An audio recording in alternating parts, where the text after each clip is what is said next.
Continuamos con el cálculo de medidas de dispersión o variabilidad, en este caso para datos agrupados. Vamos a partir del ejemplo que hemos trabajado desde el inicio, ¿no? En donde planteamos que encuestamos a 80 estudiantes preguntándole la cantidad de horas que dedican al estudio. Recordemos que nuestra muestra fue de 80 elementos. Y bueno, ahora que ya tenemos la tabla de distribución de frecuencias y las medidas de tendencia central, pues es factible calcular las medidas de variación, variabilidad o dispersión. Bien, de igual manera, bueno, vamos a aumentar columnas a nuestra tabla de distribución de frecuencias. Caso similar a los datos sin agrupar es que vamos a calcular la desviación de cada dato o de cada clase, en este caso, respecto de la media. Vamos a también incluir el valor absoluto de esa desviación. Vamos a elevar el cuadrado de esa desviación. Y aquí, bueno, tenemos dos columnas más cuando hablamos de datos agrupados. Vamos a multiplicar la frecuencia por el valor absoluto de la desviación. Es decir, vamos a multiplicar para cada clase la frecuencia por el valor absoluto de la desviación. De igual manera, vamos a multiplicar la frecuencia, esta columna de aquí, por el valor que obtengamos de la desviación elevada al cuadrado.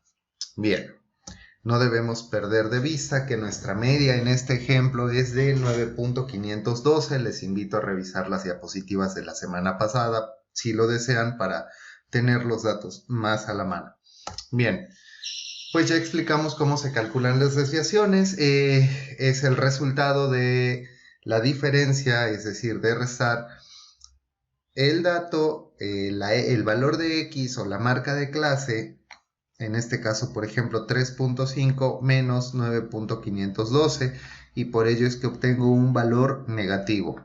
Como se pueden dar cuenta, también vamos de valores negativos hacia valores positivos. Bien, el siguiente paso, como ya lo saben, es obtener el valor absoluto de esas desviaciones, que simplemente lo podemos ver como quitar el símbolo negativo, y obtener obviamente la respectiva sumatoria.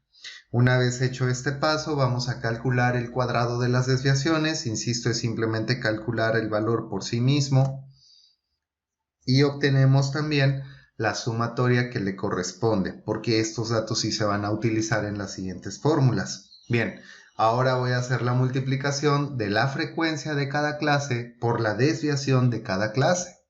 Y entonces obtengo que, por ejemplo, al multiplicar 35 por 6.0120, obtengo 210.4375. Repito este procedimiento para cada clase y al final obtengo la sumatoria de la columna, que en este caso da a 421.4750. Finalmente voy a multiplicar las frecuencias por las desviaciones elevadas al cuadrado. Por ejemplo, 35 por 36.1441 y obtengo 1265.0450. Repito el procedimiento en cada clase y de igual manera obtengo la sumatoria, que para este ejemplo da igual a 4.308.9875. Ahora ya puedo continuar.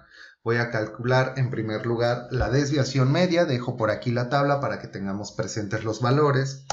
La fórmula es: desviación media es igual a sumatoria de frecuencia por desviación por el valor absoluto de la desviación dividido entre la muestra. Sustituyendo valores, obtengo que esta sumatoria de f por x, el absoluto de x menos x media, es igual a 421.4750. Este valor lo tomé de esta columna.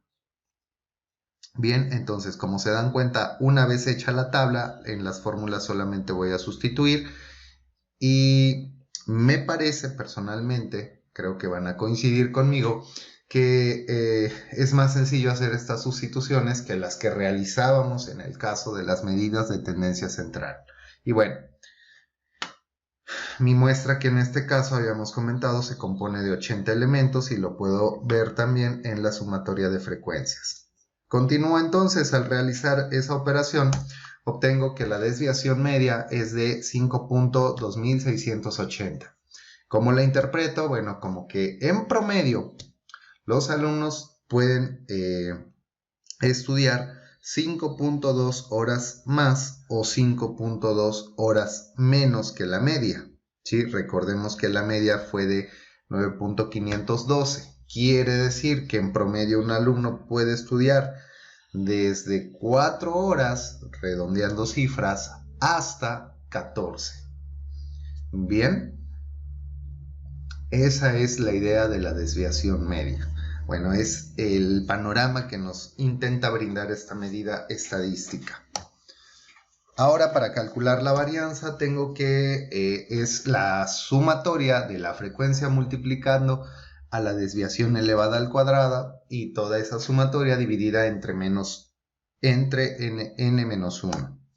Sustituyendo valores, obtengo que la sumatoria de frecuencias por desviaciones elevadas al cuadrado la puedo tomar de esta columna, la última que calculé, y es igual a 4.308.9.875, valor que voy a dividir entre 80 menos 1, es decir, entre 79, y obtengo entonces que la varianza es igual a 54.5441. Estaríamos hablando de 54.5 horas al cuadrado, horas cuadradas. Esa es una medida rara, en este caso la varianza no nos dice mucho, por ello es que voy al cálculo de la desviación estándar. Y bien, como ya tengo la varianza, vemos que la fórmula se repite, es sacarle la raíz cuadrada a la varianza. Entonces, desviación estándar es igual a la raíz cuadrada de...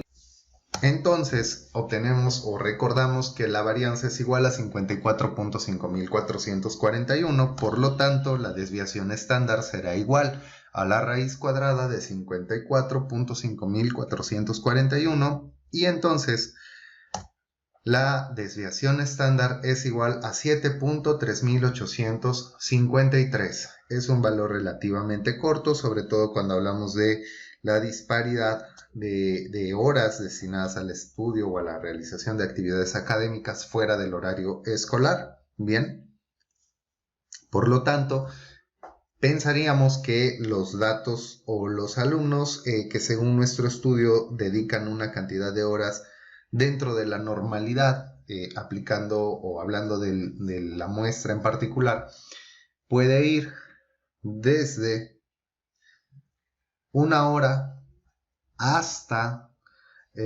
algo así como unas 23 horas. Bien, ¿por qué? Porque vamos a recordar que la media aritmética fue de 9.5. Si yo lo agrego 2 desviaciones estándar, le estaría agregando alrededor de 14 horas, ¿no? Y si yo le quito 14 horas a la media aritmética, entonces ya me quedaría un valor incluso negativo, lo que no es posible. Bien, pero bueno, podríamos pensar por ello que, o interpretar derivado de esta medida, que lo normal es que le dediquen desde 1 hasta 23 horas. Datos anormales serían entonces aquellas personas que dedican más de 24 horas y llegando hasta las 40 a la realización de actividades académicas fuera del horario de clases. Finalizo entonces con el coeficiente de variación. Dejo aquí la tabla para conservar, digamos, esa familiaridad con la manera en que hemos estado explicando. Sin embargo, ya no es necesaria porque no voy a tomar datos ya de la tabla, ya que el coeficiente de variación lo calculo dividiendo la desviación estándar entre la media y lo multiplico por el 100%. Entonces tengo que la desviación estándar es de 7.3853 y la desviación media es de 9.512. Por lo tanto, al sustituir obtengo que voy a dividir 7.3 entre 9.5 con todos los dígitos que aparecen ahí, lo multiplico por el 100% y entonces obtengo 0.7764 por 100%, lo que me va a llevar al valor del coeficiente de variación, que es de 77.64%. Vemos que es un valor muy cercano al 80% y vemos que efectivamente la variación o la variabilidad entre cada uno de los datos es bastante amplia. Es decir, tenemos un rango muy extenso con alumnos que dijeron dedicar desde 1 hora hasta algún alumno que dijo dedicar algo así como 40 horas. Bien. Entonces, sí, por eso es que el valor del coeficiente de variación queda bastante elevado. Esto nos quiere decir que la distribución de datos no es muy homogénea, ¿no? Quiere decir que los datos están bastante dispersos. Si lo visualizáramos como una curva, que es lo que vamos a trabajar la siguiente semana o el siguiente módulo, vamos a ver que tenemos una curva bastante extendida. Bien, ok, pues con esto estaríamos cerrando el cálculo de medidas de variación o de dispersión. Espero que haya sido claro para ustedes y que se encuentren muy bien.